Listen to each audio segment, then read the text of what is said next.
Começa agora Espírito de Mulher. Uma ótima tarde para você que já está sintonizado na Rede Boa Nova de Rádio, na programação da Rede Boa Nova de Rádio. Para você que nos acompanha pela TV Mundo Maior, uma ótima tarde, que seja uma tarde excelente para você. Hoje, quinta-feira, 16 horas, horário do programa Espírito de Mulher. Sempre uma alegria ter a sua companhia, sempre uma oportunidade ímpar de estar com você, falando de um tema sempre muito importante para o nosso dia a dia, para o nosso viver, para o nosso conviver. Realmente é uma alegria estar com vocês aqui no Espírito de Mulher. E nós já vamos começando com a nossa frase de hoje. Você que já está se acostumando um pouquinho com as férias da Guiomar, mas ela já está de volta, viu, gente? A frase de hoje, para você já ter uma noção do que nós vamos falar, é a seguinte: a violência, seja qual for a maneira como ela se manifesta, é sempre uma derrota, porque destrói a dignidade da vida e a liberdade do ser humano. Essa é uma frase de Jean-Paul Sartre, né? E tem mais uma que a gente também achou muito interessante, hoje nós vamos colocar duas. Todas as mulheres devem saber os tipos de violência existentes contra elas e, se estiverem nessas condições, não devem ter medo, devem denunciar. Então, você já deve saber, né, do que nós vamos falar hoje, e é justamente isso. Nós vamos falar hoje de violência doméstica. Denunciar é a maior garantia. E a pergunta que nós vamos deixar para você é o seguinte: a violência doméstica é um crime social? Então, a gente gostaria de que você nos desse a sua opinião. É um crime, não é um crime? É um crime social? O que é? O que é essa violência doméstica, né?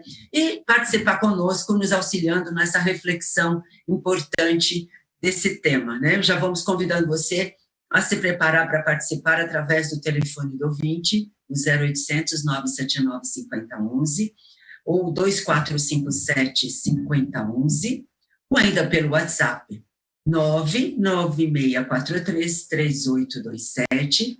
E aí você já compartilha, como sempre faz essa nossa convidada, essa participante que está sempre conosco aqui, ela sempre fala, compartilha, 996433827, pelo facebook.com/TV Mundo Maior também você pode interagir conosco, né? Vamos já trazer para vocês quem vai refletir conosco hoje sobre esse tema importante. Nós estamos aqui com aquela bagunceira de sempre, né? Ela ficou a bagunceirinha de sempre. A psicóloga Adriana Morales. Tudo bem, Adriana? Seja bem-vinda. Faz tempo que você não está aqui, né? Faz tempo, estamos de férias, Marizilda. Brincadeira, de férias lá, trabalhando muito, mas acompanhando o programa, adoro o trabalho mesmo de vocês, essa oportunidade que a FEAL nos dá, sempre que é possível, eu venho com muito prazer, e a minha classe de super poderosa tem um adendo. Super poderosa, hashtag bagunça. É isso mesmo. Vamos lá começar mais um programa, né, Espíritos de Mulher, com muita animação, com muita alegria, mas também com um profundo respeito pelo tema de hoje, não é? Porque a gente sabe da seriedade, da importância de discutirmos e de aproveitarmos esse espaço da melhor maneira possível para que a gente consiga também compor uma rede de apoio para o feminino que está nos assistindo. É isso, vamos que vamos, gente. Fica aí, fica ligadinho e participa com a gente. Muito bem, nós temos também uma convidada para nós especial hoje, né? E também já está recebendo a faixa de superpoderosa, porque ela é realmente uma superpoderosa.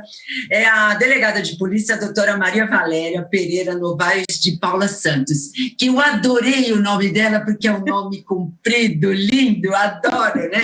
Ela é delegada titular da Delegacia de Polícia da Defesa da Pessoa com Deficiência e titular da Delegacia de Defesa da Mulher. Seja muito bem-vinda, é um prazer tê-la aqui conosco, falando dessa importância, né, desse tema tão importante para todos nós, não só para as mulheres, mas para a sociedade como um todo, não é mesmo? Seja muito bem-vinda, doutora Valéria.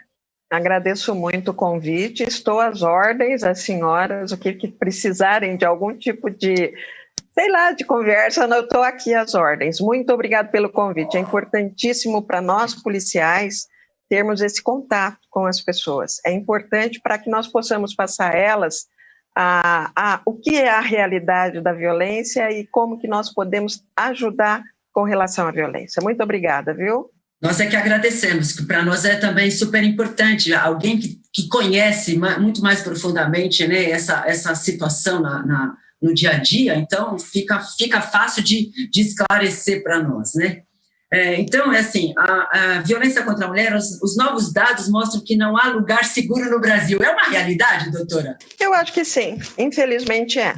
Infelizmente, a violência é uma coisa que não diminui. Não diminui. Nós temos leis que protegem a mulher, nós temos mecanismos de proteção à mulher, mas o relacionamento humano é muito difícil. E eu acho que a violência acaba a partir do momento que a mulher permite o desrespeito. Nós temos casos e casos aqui na nossa delegacia, onde nós tentamos de todas as maneiras ajudar. Infelizmente, em algumas ocasiões, a pessoa ela insiste em sofrer. Obviamente, é uma pequena parcela, porque a maioria das mulheres que nos procuram aceitam a nossa ajuda e nos dão a possibilidade de levar o agressor à justiça, e ele vai responder na justiça. Mas, infelizmente, a violência não diminui, não diminui. Gostaríamos nós que diminuísse. Seria muito bom, né? Seria, né? E aí eu vou para a Adriana. Adriana, o que a gente pode fazer para diminuir a violência? Lógico, a doutora Valéria faz a função dela de corrigir os equívocos, né? Ou de fazer esse trabalho, mas a psicologia, o que a gente podia ajudar com a psicologia, hein, Adriana? Gostei do que a doutora Valéria falou, né, com relação a algumas mulheres que insistem em sofrer. E aí a gente pode pensar a violência como o produto final de uma sociedade que precisa ser curada e precisa ser tratada em muitos aspectos. E um deles é o respeito à vida humana e o respeito ao feminino. Né? Logo no início do programa, para você que está aí desde quando começou, a gente sempre discute, inclusive nesse e em programas anteriores, a gente sempre discute os aspectos do feminino e como o feminino sofre impactos que são, que são provenientes de uma história, de uma cultura que tem machismo, que tem preconceito e que tem todo, uma gama aí de ferramentas que vão denegrindo a imagem do feminino. Então, a violência, ela é o produto daquilo que está nos bastidores. E quando eu digo bastidores, gente, é na nossa convivência diária, dentro de casa, na educação dos nossos filhos, né? Pensando e repensando as posturas machistas que vão autorizar essa gama aí de violência, essa questão lastimável que a gente vê e hoje muito mais aumentada por conta da nossa questão aí central também, que é a pandemia, né? Tá todo mundo em casa e aí tá todo mundo no velado, né? É interessante porque a gente ouve, né, e vê os noticiários e a gente vê uma incidência relativamente grande da violência física, né? A gente ouve muito mais os noticiários sobre a violência física, uma mulher sendo agredida fisicamente, às vezes até a morte, né? Mas a gente não vê, né? A gente sabe que existem outros tipos de violências, né, doutora? Quais são, né? Quais são, assim, o tipo de ação que justifica uma denúncia, né? Eu acho que ainda existem mulheres que são agredidas e não sabem que aquela ação é uma agressão que merece uma denúncia ou que merece alguma coisa para justificar ou para amenizar aquela situação, né? Eu não sei se eu me fiz entender, né? Sim, deixa eu explicar para a senhora. Eu tenho 27 anos como delegada de polícia. Comecei minha carreira praticamente na primeira DDM. No início da minha carreira como delegada, eu já tinha uma imagem do que era violência contra a mulher. Eu trabalhei no plantão da primeira DDM há 27 anos atrás. Eu sempre concluí dentro do que eu ouvia, que o vício no álcool é uma coisa extremamente perniciosa para uma família. E em muitas ocasiões a pessoa é agredida porque o marido bebeu, o marido perde a compostura e acaba agredindo. Ou seja, a violência física parte, de uma certa maneira, em muitas ocasiões, do uso, do hábito da bebida alcoólica. Então, mas fora isso, todos os crimes, todos os desrespeitos, a injúria, ofender a mulher, chamar de palavrão, ameaçar a mulher, eu vou te bater, qualquer tipo de crime praticado pelo companheiro, pelo namorado, pelo marido, que venha a existir o desrespeito com relação à mulher, é crime. Está no Código Penal. Nós temos, além da violência física, nós temos a violência psicológica. Nós tivemos um flagrante aqui na nossa delegacia de uma pessoa que estava com o marido dentro de casa e ela teve a chance, porque aconteciam fatos e ela nunca tinha tido a oportunidade de mostrar. Esse rapaz, ela gravou o que tinha acontecido. Eles tinham um filho pequeno, inclusive. Este homem, que deve ser um psicopata, ele agrediu a mulher, ele sufocou a mulher. A senhora ouve no áudio que ela nos mostrou, ela pedindo socorro, provavelmente com o travesseiro ele estava tentando sufocá-la. E ele dizia assim, ninguém vai acreditar em você porque você é louca. Só que ela estava gravando. Aí, como ela gritou muito, pediu socorro, os vizinhos foram até o apartamento dela e tentaram abrir. E ele dizia assim, ninguém vai acreditar em você porque você é louca. Em suma, quando foi chamada, quando foi aberta a porta, os vizinhos queriam pegar a criança, uma criancinha pequena, tirar de dentro, chamar a polícia, vieram para a delegacia. Na delegacia, ele insistiu em dizer que ele era um coitado e que ela era a pessoa desequilibrada. Só que aí, na oportunidade, ela chamou a nossa plantonista, a doutora Fátima, para o lado de fora da casa, né, do nosso local, e mostrou o áudio. A doutora Fátima convenceu-se que houve um flagrante. Ou seja, a senhora veja bem, às vezes a mulher não tem nem como chegar na polícia e falar, ele fez isso. Então, são inúmeras formas de violência. No caso dessa senhora, graças a Deus, nós conseguimos botar esse cara preso, e ele ficou preso porque a gente faz o flagrante, passa pela audiência de custódia e conforme for, sai. Mas o juiz manteve ele preso porque ele era um homicida, ele era um torturador. E ele deve estar preso até hoje. Então, o que eu digo para a senhora é o seguinte, todo tipo de violência, inclusive a que diz, você é louca, você é isso, traga ao conhecimento da polícia. Porque há inúmeras maneiras da pessoa se defender, não, mas de contar a verdade. E nós, como policiais, nós temos um tipo de um trabalho que nós fazemos sempre. Então, nós sabemos quando a realidade existe, quando existe a agressão. Então, todos os tipos de crime. Não tem crime que a gente não consiga... Aliás, que a mulher não seja vítima.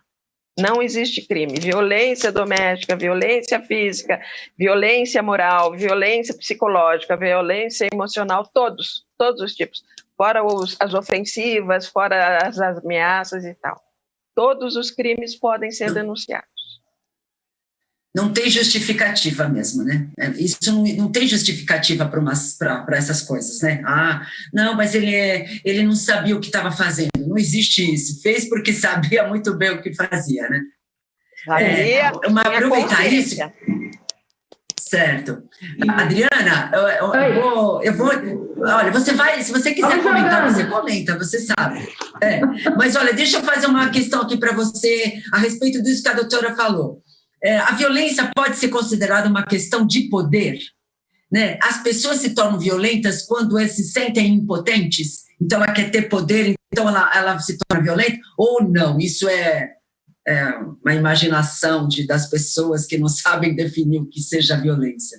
A violência não se justifica, mas ela se explica. Eu acho que uma das tarefas da psicologia, como uma ciência que estuda o comportamento humano, é buscar entender por que os indivíduos se comportam de determinada forma, enfim, né? E a doutora trouxe um dado importante, que é com relação à psicopatia, né? Então, hoje, a gente sabe que tem um alto índice, né, de psicopatas aí na sociedade, né? E quando não é psicopata, tem um traço. Às vezes o indivíduo ele não está diagnosticado como psicopata, mas ele tem um traço de psicopatia. E aí, importante. E aí, o que a gente observa? É aquele indivíduo que não se afeta. Ele promove a violência e ele não se afeta, ele não sente, como é que eu vou dizer, não sente dó, ele não tem nenhum tipo de afetamento do ponto de vista de alguém que não tem essa patologia. Então, esse é um aspecto da doença. Quando você fala do poder, Marisilda, sim, também, né? Porque a gente sabe que desde há muito o feminino precisa ser para aqueles que entendem de forma errônea, precisa ser subjugado. Então a gente está falando de uma condição onde o masculino precisa minar a autonomia da mulher. Porque o que está em jogo muitas vezes nesse cenário de violência?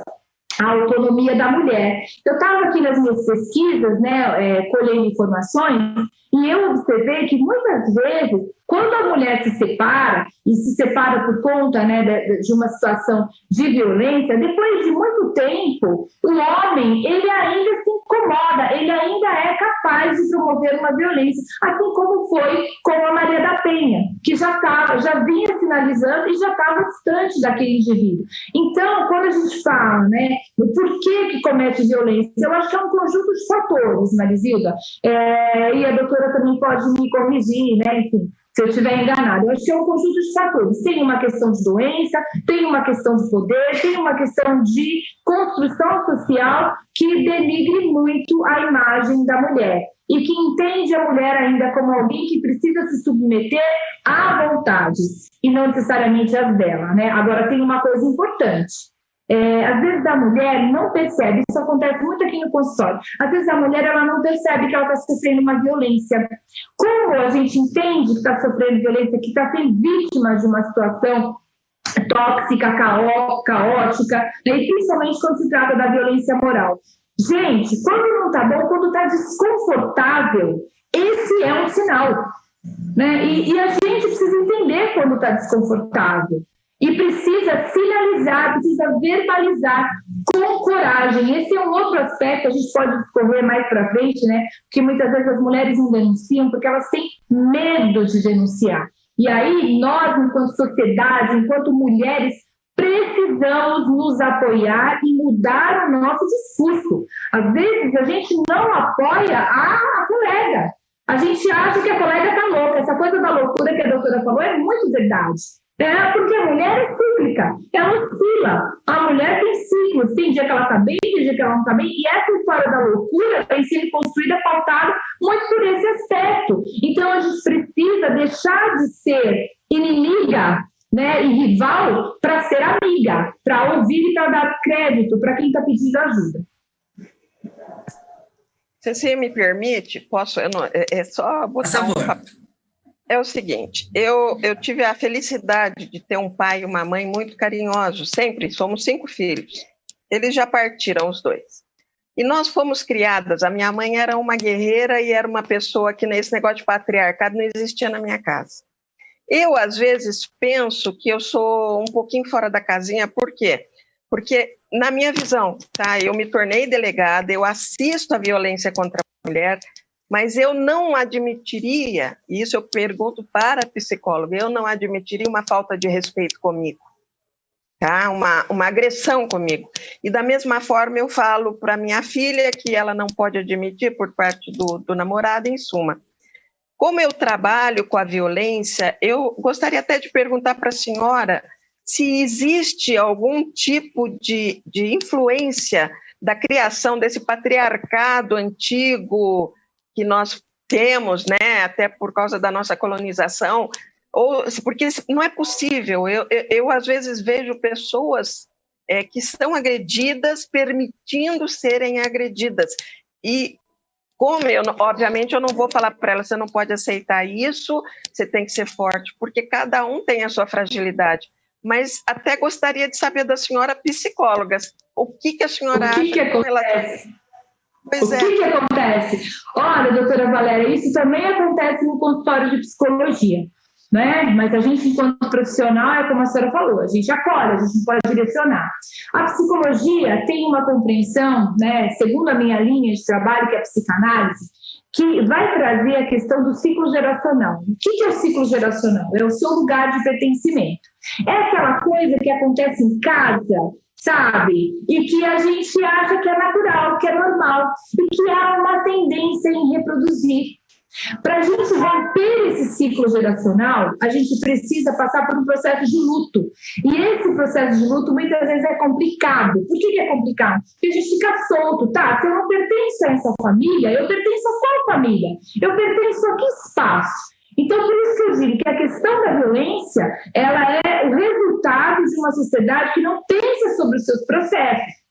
Então, assim, novamente, né, não sei se ficou claro para a doutora e para todo mundo, nós, humanos, temos uma tendência a repetir o que vivemos em casa. Então, se você tem uma família, como a doutora bem disse, que tem adictos, que tem alcoolistas, que tem uma família desajustada, que tem muita briga, que tem muito caos, não pense que isso não vai produzir nenhum tipo de dano, não apenas para o núcleo familiar e para os indivíduos envolvidos, mas também para a sociedade. Nós precisamos pensar os nossos processos individualmente, singularmente, para que a gente consiga ter uma sociedade um pouco mais saudável. Então, é natural que a gente repita. Por que repete? Porque é lugar de pertencimento e a gente precisa pertencer a algum lugar, mesmo que esse lugar seja caótico. Aqui no consultório não é diferente, doutora Valéria. Às vezes a gente orienta, né? Eu tive alguns casos de violências muito importantes, mas a questão é essa, é o ciclo geracional. A gente precisa trabalhar a cabecinha da sociedade, das mulheres,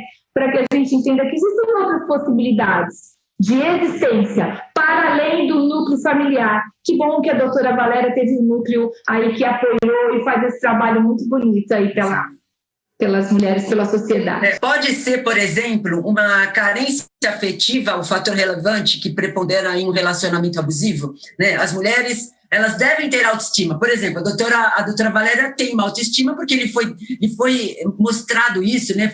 Ela foi educada para isso, ela teve uma família que deixou que ela fosse ela mesma, e assim outras tantas pessoas também têm essa situação.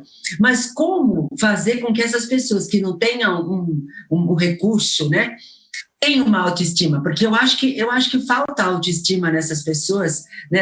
Elas têm medo, mas elas se sentem inseguras, elas se sentem incapazes de viverem sozinhas, de sobreviverem, né, sem esse companheiro, esse marido, né? Então, eu acho que isso também colabora muito, mas, ao mesmo tempo, elas não têm condição de ter, né, uma orientação diferente daquilo que elas estão vivendo, para que elas tenham essa coragem, essa determinação e esse autorrespeito.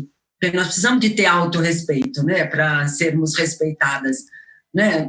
Pode ser assim. Eu acho que a doutora Valéria pode nos dizer da condição das mulheres que vão à delegacia reclamar, né? Eu acho que deve ter uma condição, não é só mulheres que não tenham estrutura, tem as que têm estrutura de vida também, mas eu acho que um grande número é aquelas que não têm orientação, não têm estrutura, não é mesmo? Nós temos todo tipo de mulher que nos procura.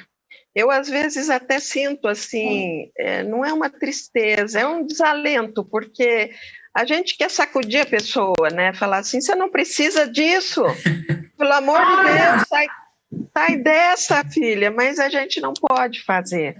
É todo tipo de mulher. Eu acredito até que seja um vício, eu não sei se cria-se um vício da violência, cria-se um vício de ser maltratada, porque em condições, e há mulheres que vêm para cá indignadas porque foram vítimas uma única vez e não serão mais, que têm autoestima e que tiveram o azar de encontrar um agressor. Tá? Tem as mulheres que têm a autoestima e que não admitem mesmo, e essas a gente trabalha junto com elas, mas tem aquelas também que, infelizmente, parece que são viciadas na violência, na dependência do homem. É uma coisa esquisita, sinceramente. Obviamente, eu sou espírita e eu tenho um entendimento um pouco diferente sobre isso. Por mais que eu queira sacudir a pessoa, eu sei que o caminho não é esse. mas dá vontade de dar uns tapas, viu? Dar uns tapas, né? Como eu faria com a minha filha, em tese, né? Nunca faria isso, mas fala assim, acorda para a vida, você é linda, você é maravilhosa, você tem tudo para dar certo. Para que isso? Mas não posso, infelizmente não. Eu tenho uma pergunta, doutora Valéria, que é o seguinte: muitas das minhas pacientes, né, enfim, pessoas que a gente conversa, reclamam do atendimento na delegacia. E aí a minha pergunta é: existe algum tipo de treinamento? Os profissionais que estão na delegacia, as mulheres, né, que têm essa função de atender mulheres vítimas de violência, passa por algum treinamento, enfim, são orientadas? Porque a mulherada muitas vezes não vai porque tem medo de ser questionada, de ser revitimizada. Como a doutora entende isso? Eu sei que isso acontece, tá? Eu estou aqui na primeira DDM, na Vila Ravasco 26, na Casa da Mulher Brasileira. Nós, funcionários públicos, temos a obrigação e somos orientados diariamente pelos nossos superiores a, primeiro, atender e atender muito bem, a dar o acolhimento necessário, a encaminhar para as providências. Isso é uma orientação não só minha como titular, que estou titular, mas de toda a nossa hierarquia. E a nossa polícia tem, sim, uma corregedoria que pode ser acionada. Então, nós temos a consciência de que existem falhas no nosso atendimento. Existem. Todos nós somos seres humanos. Todos nós, às vezes, eu já fiz plantão, ano passado só fazia plantão noturno, e às vezes eu realmente estava cansada. A diferença é que o atendimento tem que ser primordial. Não adianta, a gente não traz o problema da nossa casa, a gente não leva o problema daqui para casa e nem traz os problemas de casa para cá. Então, nós sempre tentamos dar o melhor atendimento. Eu sou honesta com a senhora, eu sei que às vezes pisam na bola sim, só que se chegar ao nosso conhecimento, enquanto titular, nós vamos tomar providências. Que existe? Por exemplo, nas DDMs, as profissionais que estão lá, que também são orientadas, têm que fazer o trabalho da maneira como é determinado. Eu não digo para a senhora que num distrito comum, onde existem outro tipo de ocorrências normalmente, a vítima vai ser tratada da maneira como ela deveria ser tratada numa DDM. Mas a orientação que nós temos, a orientação é tratar da melhor maneira, com todo o respeito, e se houver alguma queixa, além da nossa corregedoria, existem as titulares que poderão ser acionadas para tomarem as providências, porque para nós é importante saber disso. A senhora veja, eu não estou no plantão, nós temos uma colega que está no plantão, a doutora Giovana está fazendo plantão. Se a doutora Giovana não souber o que o policial dela está fazendo, está fazendo um atendimento, o que não acontece, porque a doutora Giovana é muito atenta, mas ela precisa saber para ela tomar uma providência, e a gente não fica sabendo. Que as pessoas desistem, em tese, às vezes podem até desistir de procurar, mas existe a corregedoria, existe a titular para tomar as providências. Vamos pedir para a Fernandinha, que está lá na técnica, para ela colocar a história para nós. E, doutora Valéria, é uma história de alguém que passou por essa situação e que nos relatou. Meu nome é Daniela Silva, sou de Uberaba, Minas Gerais. Hoje eu venho aqui para relatar a minha história como forma de me ajudar e ajudar outras mulheres que vivem a mesma experiência que um dia eu já vivi. Fui uma criança e uma adolescente muito decidida. Nada e ninguém me segurava. Mas não sei em qual momento da minha vida me deixei levar por uma relação abusiva, onde deixei que o meu parceiro dominasse a minha vida e escrevesse a minha história. Aos 20 anos, conheci um rapaz um pouco mais velho do que eu, e ali começava o meu tormento. No começo da relação foi algo super bacana e saudável, mas com o passar do tempo foi se tornando uma relação doentia e me tornei uma escrava daquela situação. Ele me perseguia o dia todo com ligações ao celular. E naquela época o sinal das operadoras não eram tão bons assim. Quando ele não conseguia falar comigo, ficava extremamente nervoso e me amedrontava com muitas ameaças. Tinha o hábito de me levar e me buscar em quase todos os lugares que eu fosse. Perguntava-me onde estava, com quem estava conversando, me exigia fotos do local. No começo fiquei feliz e pensava, nossa, como ele se preocupa comigo. Mal sabia e percebia que ele estava me controlando. Recordo-me que ia me buscar na faculdade e que ficava me observando pela janela do local da rua onde me esperava. E depois questionava com quem eu estava conversando, por que tinha ido com aquela roupa, por que estava sorrindo tanto. Mas ainda assim fui dando corda, fui dando satisfação. Recordo-me de outra situação. Ainda sou da época das fitas VHS. Então eu pegava as fitas na locadora nos fins de semana, mas dificilmente podia devolvê-las, porque ele não queria que eu saísse de casa. Controlava as minhas roupas, não podia jamais sair de shorts, vestido, calça branca, mini saia então nem pensar.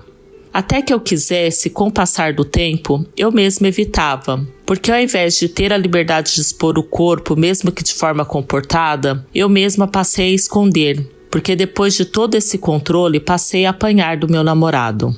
Sem mais nem menos, ele dizia que eu estava o traindo, me dava socos, dava tapa na minha cara, me marcava com beliscões, me queimava com bitucas de cigarro. Conclusão: acabei ficando cheia de cicatrizes. E acredite, a minha loucura não parou por aí. Acreditando que ele pudesse mudar e melhorar e voltar a ser aquela pessoa sensível e amável que foi no começo da relação, resolvi casar com este homem. Eu que já tinha abandonado todos os meus amigos, a minha convivência familiar, após o casamento, a vida se resumia no meu marido e com aquela triste escolha. Sem contar que fui obrigada a deixar a faculdade e o meu trabalho.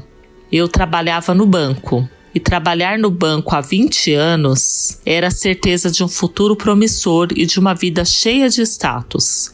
Abri mão de tudo, porque ele dizia, mulher minha não pode trabalhar. Tem que cuidar da casa e dos filhos. Não quero saber de mulher minha na rua. Eu sustento essa casa. Então, tão logo vieram os 4 filhos. E para piorar, o meu marido, que já era muito violento, agressivo, ciumento, começou a chegar em casa diariamente bêbado. Quase sempre me espancava na frente dos meus filhos, me humilhava e me obrigava a fazer sexo mesmo sem o meu consentimento, dizendo que eu não prestava para nada e que ao menos servisse para com as minhas obrigações enquanto esposa. E foi assim durante muitos anos. Até que um dia, eu já muito cansada de tantas humilhações e sofrimentos físicos, e em uma das minhas poucas saídas, porque por mais que ele tentasse me controlar e seguir os meus passos, ele também precisava trabalhar. E foi em uma consulta pediátrica do meu filho caçula, em uma conversa no consultório médico com uma mãe que também acompanhava o seu filho, ela disse meio que por acaso que tinha terminado um relacionamento abusivo e que estava criando o seu filho sozinha e que estava tão aliviada e feliz que queria compartilhar com alguém e que estava se sentindo livre na vida. E a partir daquele dia houve um despertar. Eu poderia fazer o mesmo. Naquele mesmo dia, marquei um psicólogo, comecei a frequentar o grupo para dependentes emocionais que me indicaram ouvir a programação da TV Mundo Maior. E depois de alguns meses, tomei a firme decisão pelo divórcio. E foi só eu tomar a decisão que ele resistiu, me ameaçou, dizendo que ia me matar e que fugiria com meus filhos. Pensei em desistir do divórcio, mas naquele momento eu estava decidida e dei um grande passo.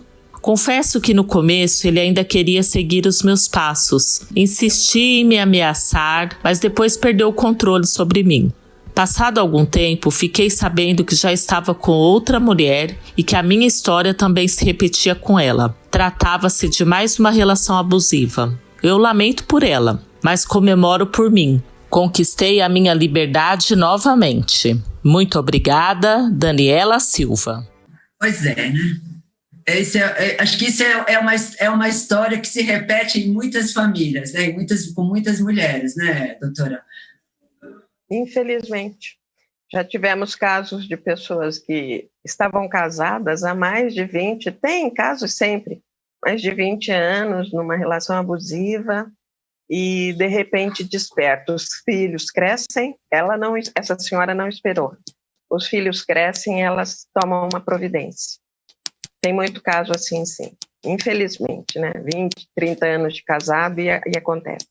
Pegar o gancho aí da doutora Valéria, é interessante pensar, nós estamos no século XXI, as mulheres empoderadas, e olha, gente, a realidade não é bem assim, né? Tem muita mulher que ainda fica numa relação abusiva por conta dos filhos, que ainda fica numa relação abusiva por conta do financeiro. E, às vezes, a mulher trabalha, é ela que paga todas as contas, ou pelo menos a grande maioria, é ela que contribui com a maior monta de dinheiro. Então, há que se pensar, né? Por que essas mulheres ainda continuam numa condição como essa? Agora, a minha pergunta, na verdade, né, para a doutora Valéria, pensando na carta também, e na importância de falar sobre a violência e de denunciar, é isso, doutora, como a senhora percebe a importância de denunciar, até mesmo para a gente pensar nas tipificações de crime? Porque hoje a gente entende que tem uma série de circunstâncias que são caracterizadas como crime, mas a gente só chegou até aqui porque as mulheres falaram. Então, eu queria que a doutora falasse da importância de denunciar, da importância de sair do silêncio. Eu acho que o nosso grande ícone, nós delegadas, nós mulheres no Brasil, nós tivemos a primeira delegacia de defesa da mulher do mundo. Não existia. Assim como nós temos aqui em São Paulo a primeira delegacia de defesa da pessoa com deficiência. Então, nós delegadas, que tivemos grandes exemplos de delegadas, como a doutora Rose, a doutora Clementina, que foram as pioneiras, nós queremos sim que a delegacia seja o canto ou o local onde as mulheres venham e façam suas denúncias. O que eu, vulgarmente falando, eu acho o seguinte: apanhou, foi agredida, foi ofendida, foi empurrada, sofreu aquela coisa desconfortável, como já foi dito, sentiu aquela coisa desconfortável, venha à delegacia. Nós temos os artigos do Código Penal que todos podem ser utilizados em caso de crime. Agora, relacionado à mulher, a violência contra ela, esse relacionamento abusivo, que infelizmente, é muito comum. E como disse a senhora, as mulheres às vezes são as chefes da casa e elas se submetem ao marido que é controlador. É uma coisa impressionante. Então venham, mesmo que seja para conversar, mesmo que seja aqui na Casa da Mulher Brasileira, nós temos um psicossocial que nos dá orientação, aliás, orienta as mulheres que nos procuram. Às vezes nem fazer um boletim de ocorrência, a pessoa não quer por enquanto, venha conversar, venha procurar o psicossocial da Casa da Mulher Brasileira, as profissionais são excelentes, estão aqui para nos ajudar, para ajudar os policiais, para ajudar as pessoas que procuram. E é importantíssimo, qualquer tipo de agressão. Eu fico imaginando o seguinte: pensa na sua filha ou no seu filho. Você gostaria que ela passasse por uma situação que você passou? Então, não se permita isso. E não permita que a sua filha passe. Dê o exemplo. Desculpa, gente, eu acho que eu entendo a fragilidade, tá, de todas as vítimas. Mas eu gostaria de sacudir, aquela vontade de sacudir a pessoa. Não se permitam ser agredidas, em hipótese alguma e de nenhuma maneira. As delegadas estão aqui para servir as mulheres, no caso de violência doméstica. Nós estamos aqui para atender. É o nosso trabalho e a gente faz com muita vontade. Viu? Pois é, eu acho que nós nunca tínhamos ouvido alguém falar do jeito que a senhora está falando, né? Dando essa possibilidade tão carinhosamente assim, falando para as pessoas, apesar de querer sacudi-las, mas a senhora está falando com carinho com elas. Então, elas se sentem acolhidas, né? A gente fala, vai lá na polícia. Quando fala polícia, parece que as pessoas têm medo, né? Mas é uma delegacia especializada para isso, né? Então, eu acho que é interessante. Agora, nós estamos há 4 minutos só, mas tem uma pessoa, Alice de Jabaquara, ela eu não sei se a senhora pode responder essa questão. Ela diz assim: gostaria de saber se é possível perceber o perfil do filho da mulher que sofre violência. Elas contam alguma coisa? Elas falam? Isso é possível de descobrir ou ainda não dá para ver isso? Porque isso é uma coisa que você tem que entrar na vida mais íntima da pessoa, né, doutora? Não, eu acho que é muito difícil. Eu acho que essa resposta poderia ser dada pela psicóloga, mas porque as mulheres, né, as mulheres que nos procuram, elas não envolvem os filhos. Nunca envolvem os filhos. A gente certo. Até imagina, num ambiente violento, a pessoa está sendo, infelizmente, está sendo contaminada. Agora, aliás, existem casos de filhos que também imitam os pais, tá? Nós tivemos já aqui jovens, um pouco mais jovens, mais velhos, aliás, que fazem a mesma coisa. Chega num ponto que a mãe não aguenta nem o pai nem o filho. Então, isso, infelizmente, acontece. Mas a mãe, quando é criança, é muito difícil, elas não envolvem os filhos. Elas protegem os filhos. Rapidinho, tem alguns aspectos que a gente pode observar. Se essa criança tem dificuldade de socializar com outras crianças, se essa criança não dorme direito, tem terror noturno, se faz xixi na cama, cocô na roupa, se é uma criança que está o tempo todo em alerta, se tem dificuldades na escola. Então, tem alguns sintomas que, às vezes, as mulheres, por estarem vivendo a violência, entendem que aquilo ali é natural, é normal, e não é. Então, fique atenta, porque o seu filho também vai sofrer os impactos da violência. Mesmo que você, né, tente ali, da maneira como você pode, fingir que nada está acontecendo, digamos assim, né? Não, a criança vai sentir sim. Muito bem, agradecer essa turma que participou, né, no Facebook, o Antônio Luiz, a Joyce, a Simone Dias, a Elaine Strudel. Ela diz assim que muitas vezes as mulheres acham que elas podem mudar os maridos, mas elas não vão conseguir mudar o marido, né? Então, elas têm que elas se modificarem, né? Aqui a Irene diz assim: boa tarde, é muito difícil muitas vezes quando vamos pedir ajuda, mas delegacia fazem nos sentir que somos culpadas e que normal briga de marido e mulher, né? Então, eu acho que isso também não é assim que acontece, né? A doutora falou que o atendimento é efetivamente específico e especial para essas mulheres, né? Não tem julgamentos, não é mesmo? Então, é só agradecer, doutora. Adorei essa conversa. A gente vai convidá-la outras vezes, se for possível, para a senhora, né? Porque eu acho que é um assunto bastante importante e que é esclarecido com muita facilidade, né? A gente consegue ser esclarecida de uma forma amorosa, né? Então, muito obrigada. Eu agradeço muito o convite, estou às ordens, e eu sempre falo para os policiais, eu falo com o coração, não falo com a cabeça, eu falo com o coração. E as pessoas que nos procurarem tenham certeza que vão ser acolhidas pelo coração. Muito obrigada, Adri. Obrigada, Adri. É uma pena que foi pouco tempo. Bom, obrigada, doutora, obrigada, Marizilda, obrigada a todo mundo. Mulheres, denunciem, tenham coragem. Um beijo para todo mundo.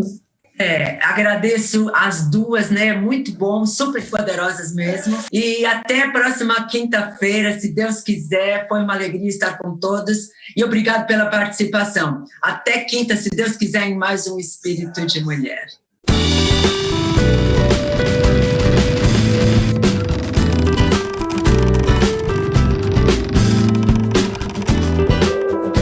Você acompanhou Espírito de Mulher.